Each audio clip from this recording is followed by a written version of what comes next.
Welcome to the first episode of Industria ayon kay Mike Swift. I just had this question. Itong tanong na to ay para kay Sir Birak, isa sa mga credible na what do you call this one? Na mga tao sa likod ng Pinoy local hip hop industry. My question is, sino sa tingin mo ang mga posibleng susunod sa yapak nila Abra, Looney, and Ron Henley? Like, who among the new artists right now is probably gonna make it in 2014? Do you think that Blaze and I could be the pork chop duo of hip hop? O bakit kailangan pa nating mag-away-away kung pwede naman tayong magkaisa para maging maunlad ang industriya, ang hip-hop sa Pilipinas? Bakit kailangan pa nating mag-away-away, maghiwa-hiwalay, magkanya-kanya? O ito ba ay isang dahilan nyo para maging mainit lagi ang hip-hop sa Pilipinas? Para sa inyo, ano bang magandang paliwanag nyo o ano ang tunay na kahulugan o right definition ng salitang real MC? Naniniwala ka ba na galing tayo sa unggoy? Ako, tingin mo? May tanong lang ako kasi minsan yung mga matataas hindi nila abot yung mabababa. Bakit ba hindi nagtutulungan? Minsan mas pabor pa yung naghihilahan. Yan lang po ang tanong ko. Kung may makakasagot sa inyo, i-text nyo lang ako para malaman ko kung ano yung sagot, ha?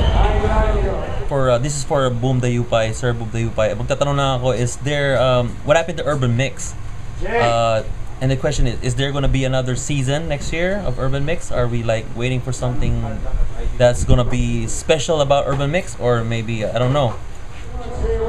Bakit hindi nagla-launch ng hip-hop event si Glock 9? Sino nga bang tunay na baliw? Ako, ikaw, o sila? So as an artist, you have to sell yourself to the labels, right? So that you can hit the masses. But what's more important for you as an artist? To please the labels so that you can get on records and on top the charts, or your music and keeping it real? Tanong ko lang, bakit si Glock 9? Ayaw tulungan ng 187 Mobsters. Sagot!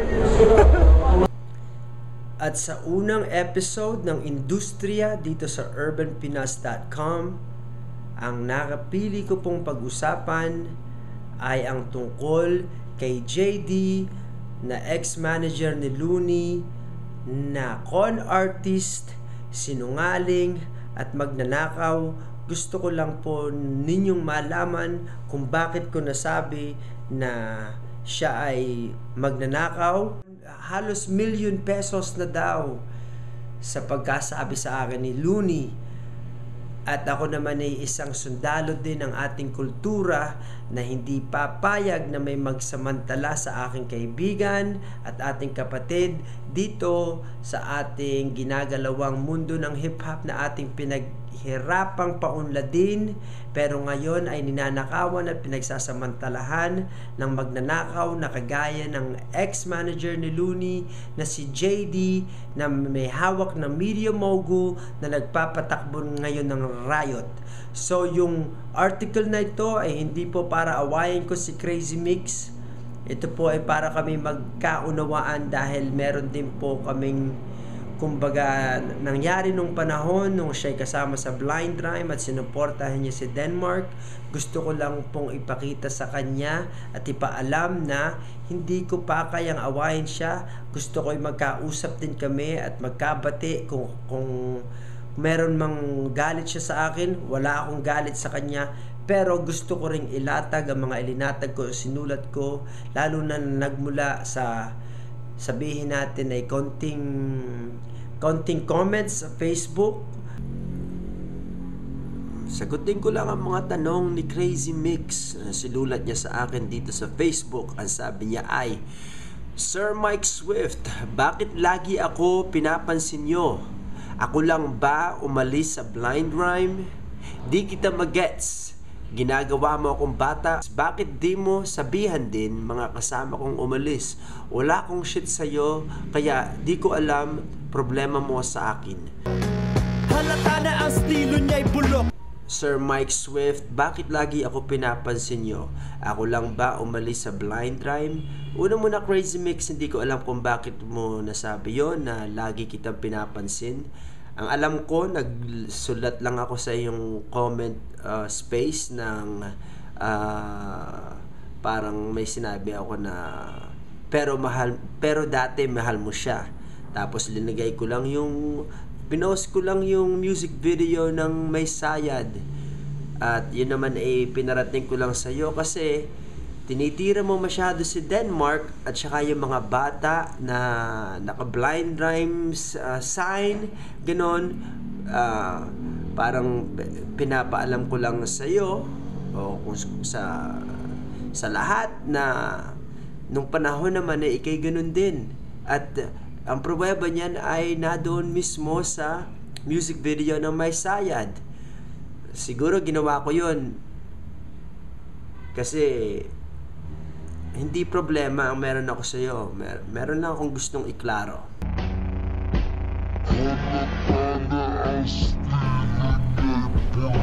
Ako lang ba umalis sa blind rhyme?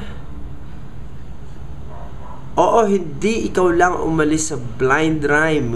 Ngunit 2010 pa, tinabla na ng mga tropa si Denmark. Lalo na nung sinabi niya na tirahin ako sa video, siraan ng konektado. Ang iba naman dyan ay mga kaibigan ko sa blind rhyme. At noon pa, umalis na sila 2010. Sa alam ko, ikaw nakasabit kay Denmark hanggang sa 2013. Kasi naalala ko sa shoot ni Basilio, sa music video shoot ni Basilio, itanaas mo pa yung mga ganyan-ganyan nyo. Tinaas niyo pa habang nasa likod, nagpa-picture ka, nakaganyan, habang nasa likod mo kami ni Mike Cosa. Nakita ko yon, naspatan ko yon, nabastusan ako sa iyo doon, pero hindi kita sinabihan kasi good vibes na ako at peace ang aking pinaiiral on the road to Araneta nung panahong yon. Pero kita, ayan ay parang kahapon lang. Sabay,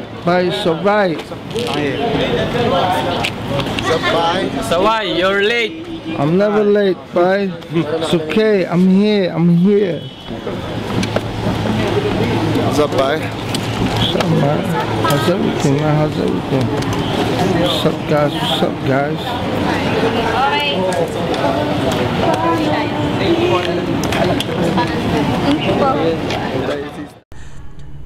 At ang pananaw ko naman dyan, pagpasensyahan mo ako, hindi naman away ang gusto ko, sinasagot ko lang yung tanong mo. At siguro ganito yung pakiramdam ko kasi hindi tayo nakapag-usap kahit minsan. Kaya ang tingin ko dyan ay huwag mo ikukumpara yung pag-alis ng iba sa mga blind rhyme sa pag-alis mo sa blind rhyme. At bakit ganito bakit ako nagparamdam sa iyo ng ganito? Kasi 2010 tinabla na ng mga tropa, nakita na nila agad ang kakumpalan at pagkakamali ni Denmark. Ngunit ikaw, nag-intay ka hanggang sa namatay na at ilinubog na si Denmark o halos patay na, saka ka palang tumalon sa lumulubog na bangka ni Denmark nung talagang walang-wala na siya. At sa pagsabit mo sa flip top, ikaw ay sumikat. At sa pagsikat mo at ikay nagkapangalan, sa pagsikat mo at ikay nung nagkapangalan, saka mo palang iniwan si Denmark nung wala ka nang mahuhuthot sa kanya dahil pati siya ay sirang-sira na sa eksena, sirang-sira na sa mga artist. At inintay mo talaga hanggang sa dulo. Kaya medyo disappointed ako. Siguro miss okay sa akin kung hindi mo siya tinitira-tira kasi ikaw yung pinaka number 1 na taga-suporta niya, taga-defend niya sa iyong Sa umpisa ng May Sayad, nakalagay doon Crazy Family. Doon nag-record ng kanta. Kung matatandaan mo, pinagtanggol mo siya sa post na sinabi mo nung nag-away kami, ako may kasalanan. Pangatlo, hindi ako sang-ayon sa pag-campaign mo sa Riot. Bakit? Kasi ang pera ginagamit dyan, ang pundasyon ng pera ginagamit dyan ay galing sa pagnanakaw ni JD sa homegrown projects, sa MCA, sa mga gigs ni Looney, sa mga merch ni Ron Henley. At tanda mo naman, nakikita kita sa mga tour ng homegrown nung panahon. So siguro naman, alam mo din yan. Okay, tutuloy ko na lang ang pagsagot ng iyong mga tanong. Hindi kita mag-gets, ginagawa mo akong bata. Bakit di mo sabihan din mga kasama kong umalis? Yung mga kasama mong umalis, hindi ko na kailangan sabihan. Mga kaibigan kong nakakasama, nakakausap, nakakahalo-bilo. At hindi rin kita mag-gets. Paano mo sabing ginagawa kitang bata?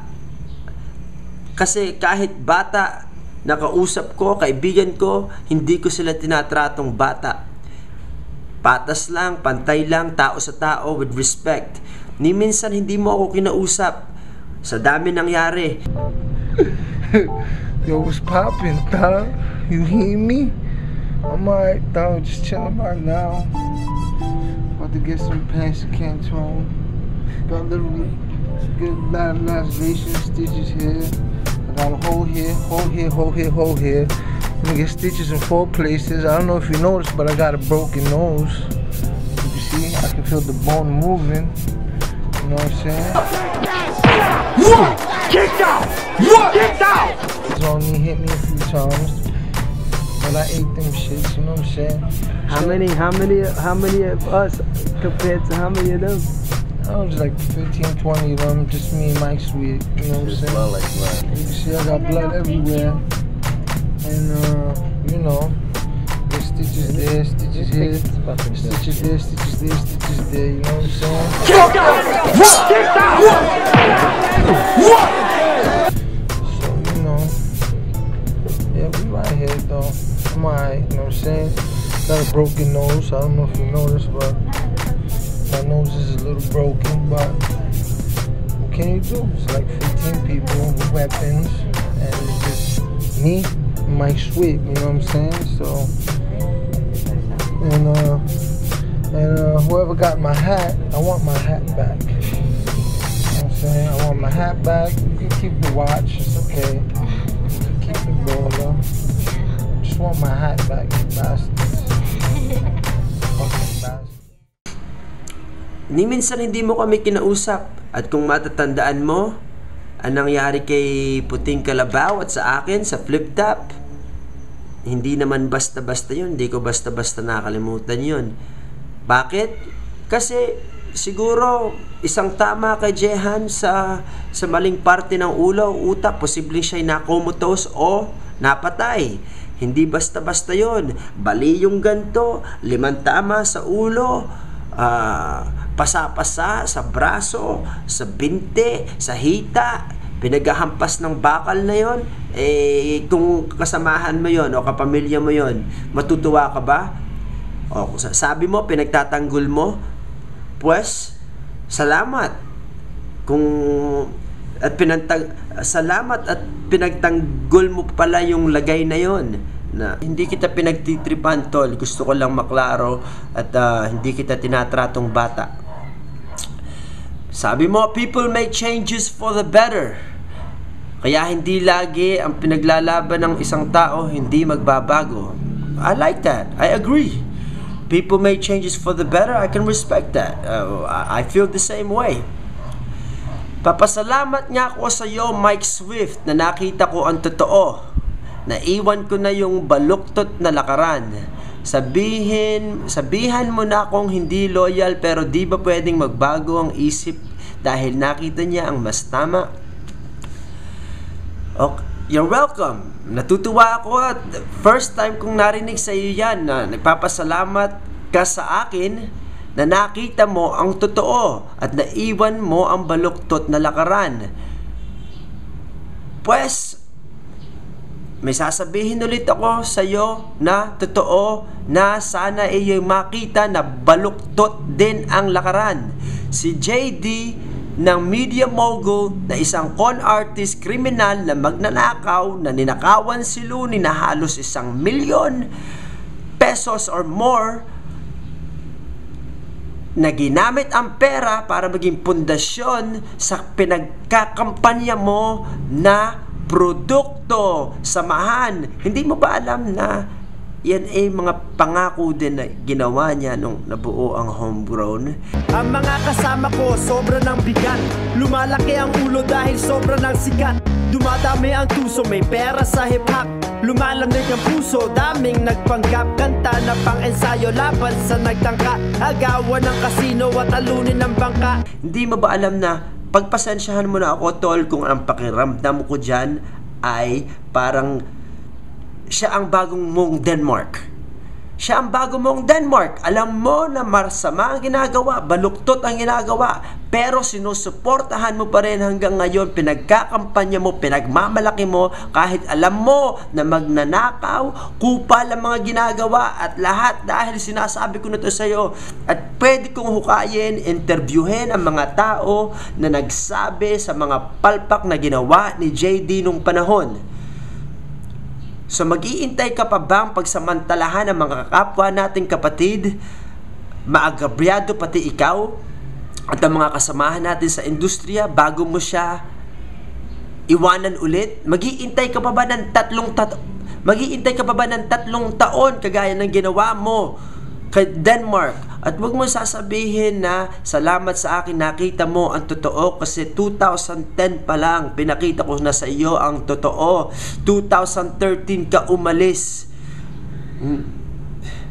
Kaya ang ramdam ko sa iyo, sabihin mo na akong hindi loyal, pero di ba pwedeng magbagong isip dahil nakita niya ang mas tama? Yun ba talaga ang rason? Yun ba talaga ang dahilan bakit ka umalis? Yun ba talaga? Respetuhin ko kung yun talaga, kung nakita mo na may tamang daan. O maari ba, o posible ba na iniwan mo si Denmark kasi wala ka nang mapapala sa kanya at nagkapangalan ka na rin sa pagsabit mo sa flip top, at ikaw ay nagkapangalan at sumikat na rin dahil sa pagsabit mo sa isang samahan na nakatulong ako para umunlad din sa daan ng aking pagsuporta, sa daan ng sa movements na ginawa ko from Sunugan, at sa Homegrown din mismo. Isa ako sa mga una dyan sa Homegrown, at ilang beses ko nang nakausap at nakasama si JD. Gusto ko lang sabihin sa iyo na delikado ang taong yan dahil sa kanyang pagsinungaling at lahat. Darating din ang karma ng taong yan. Kaya pagpasensyahan mo ako kung bakit ganito ang aking pananaw dyan sa Riot. Ayaw kong isipin ng mga kapatid ko sa Riot at mga kasamahan na ayaw ko silang umunlad, ayaw ko silang kumita, ayaw ko silang sumikat. Baliktad, utol. Mahal na mahal ko sila, at kaya ko pinaparating ito ay para warningan kayo na walang mangyayaring maganda sa ginagawa na JD. At kung meron man, hindi ba kayo nagigilty ng konti na ang perang ginagamit niya dyan sa kumpanyang yan ay perang nahut-hut, ninakaw niya sa kapatid natin sa laro, na importante din siya sa atin dahil siya ay isa sa mga nagtulak at nagpalipad ng eksena dito sa hip-hop sa Pilipinas. Si Looney, magkano nanakaw ni JD kay Looney? Sa jingle pa lang kay Honasan, sa tour niya sa international, sa advance na bigay ng MCA. Yan ang mga ginagamit na pera ni JD na pinapaikot ngayon, kaya merong Riot. Now, bakit ikaw, Crazy Mix, ang aking napunteriya at hindi yung iba? Una, wala akong nakikitang iba na nangangampanya at laging nagpo-promote ng Riot, kundi ikaw. Sir JD, salamat sa sombrero. Sir JD, ganito, JD, Riot shirts, JD. Oh, wala akong nakita ganon. So, naalala ko lang, natatandaan ko lang ang mga pagsuporta mo kay Denmark ng taon ay nakasira ng pag-unlad ng hip-hop sa Pilipinas. Sa pagsuporta mo sa kanya ng ilang taon, may nasaktan pa na tao. Kaya pagpasensyahan mo ako, hindi kita inaaway, gusto kitang makausap. Tama ka doon. Dapat wag sa comment at wag dito sa internet. Dapat mag-usap tayo. Sunod mong sinabi, pero sana i-respect nyo din mga post ko. Usapan ng mga dating blind rhyme to Rinerespeto ko ang mga post mo. Pinarating ko sa iyo para maabot dito na tayo magkausap din. Kung galit ka sa akin dahil sa gulpihan sa flip top, for your information, wala akong kinampihan nung tinulungan ko pa si Jayhan noon. Di ako naniniwala noon, pero kung yun ang ginawa mo, salamat utol. Kasi sa dami naming nakaaway, hindi ko na napansin na may pinagtanggol ka pala. Tanda mo yon? At least kami yung last man standing na hindi rin tumakbo hanggang sa huli, hanggang sa dulo. Kausapin mo ko, di yung sa mga comment at post mo ko dadaanin, tao naman kita harapin. Huwag tayo gumawa ng gulo dahil unang-una wala akong galit sa'yo. Utol, siguro yun nga ang tamang gawin. At hindi away ito, gusto ko lang ayusin, gusto kong iklaro, gusto kong malaman ng iba din ang pananaw ko. Dahil choice ko ito at opinion ko ito based on true stories, experience, and facts. Huwag tayo gumawa ng gulo dahil unang-una wala akong galit sa iyo. Peace, utol. Hindi to gulo. I'll see you. Kausapin kita dahil sa totoo lang, salamat din at meron naman palang nagmamahal sa iyo, mga kaibigan mo din na kasamahan mo dati sa blind rhyme na nagsabi kapatid ka nila sa laro at pabayaan na daw. Sabi ko naman sa tropa, hindi naman ako nangaaway. Gusto ko lang sabihin itong mga bagay na sinabi ko ngayon at sinulat ko dito sa industriya ayon kay Mike Swift, urbanpinas.com. Salamat sa time. Sana'y magkausap agad tayo para hindi lumala ito, para hindi lumala dahil sa mga taong sausaw. Alam ko naman na may alam ka sa mga ganyang bagay sa mga panahon ng blind rhyme pero ngayon mature na tayo, nagbago na. Kita mo naman na tumunlad din ang hip hop sa Pilipinas. Sana'y hindi pa tayo mapagsamantalahan ng mga taong galing sa labas at nakauwi ng ating pinaghirapan kagaya ng ginagawa ni JD so, yun lang. Kung hindi mo mahimay ang music sa politika, kailangan mag-ingay kahit tahimik ka at lugi pa. Kung meron kang manager na ayos ay mabuti ka. Ingatan mo ang pera, manakaw o malugi ka. Baka manakaw o malugi ka. Ito po ay aking ginawa para masabi ang mga hindi kayang sabihin ng iba't iba nating mga kapatid sa industriya dahil takot silang baka akala ay may matapakan o may masaktan. Ako naman po, ang aking punto naman po ay hindi makatapak o manakit. Gusto ko lang pong mailatag, maipahayag sa inyo ang mga natutunan ko din dito sa industriya at sana'y makatulong din sa inyo at makatulong sa atin at sana'y kung merong hidwaan man o separation na nangyayari, sana ito'y makatulong para mas maging malapit pa at mas maintindihan natin ang isa't isa. It took a lot of courage out of me to bring this out to the open, so I hope you don't take it as disrespect and don't get offended, but look at it as a form of communication to help make everything better and more peaceful, and I know for sure that that's what you wish for in this industry and for our country as well. So for now, I'll leave you with all these.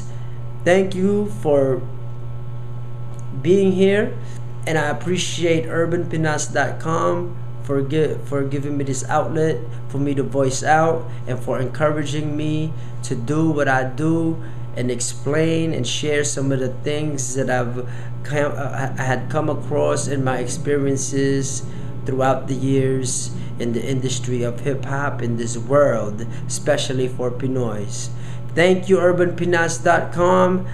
Thank you for Razor for helping with the artwork. Thank you for just thanks, man, and congratulations for the launch, Urban Pinas. I'm glad to be part of that story, and I hope everybody looks at this as a building block for us. I hope everybody looks at this as a step made to reach more progress, prosperity, and not to spark up beef,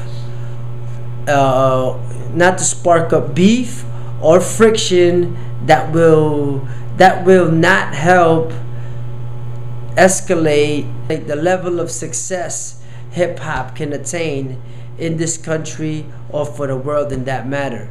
My name is Mike Swift. I hope one day to earn your trust. Thank you.